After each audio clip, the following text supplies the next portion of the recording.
தலைவர் விஜய் அவர்கள் சிறப்பு பொதுக்குழு கூட்டி பேசின பேச்சு உண்மையிலேயே நல்லா இருக்கா இல்லையா அப்படின்ற ஒரு சின்ன விஷயந்தான். உண்மையிலேயே சிறப்பான ஸ்பீச்.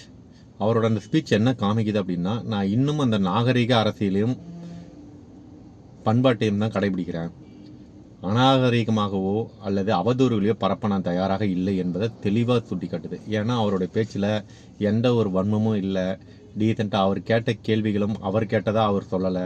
இது எல்லாமே உச்சநீதிமன்றம் கேட்டிருக்கு, இதுக்கு உங்கள் பதில் என்ன அப்படின்ற மாதிரி தான் அவர் கொஸ்டின் ரைஸ் பண்ணியிருக்காரு. உண்மையிலே சொல்கிறேன், இது ஒரு நல்ல ஸ்பீச். அந்த ஸ்பீச் ஃபுல்லாக கேட்டதுக்கப்புறம் எனக்கு என்ன தோச்சுன்னா, ஏன் எல்லா ஸ்பீச்சும் இவ்வளோ ஷார்ட்டாக முடிக்கிறீங்க, இன்னும் கொஞ்சம் நீங்கள் இறங்கி அடித்தா கூட தப்பில்லை அப்படின்றதான் தோணும். பட் வேணாம், நமக்கு 1000 விஷயங்கள் தோணும். ஏன்னா அவரை நம்ம ஒரு ஹீரோவாகவே பார்த்துட்டோம். ஸோ அவர் இறங்கி அடித்தா நம்ம எல்லோரும் ஆய்வுன்னு கற்றுவோம். அந்த மனப்பான்மையிலே நம்ம பார்க்குறோம். இல்லை, ஒரு அரசியல்வாதிக்கு இது கரெக்டான அணுகுமுறைன்னு நினைக்கிறேன்.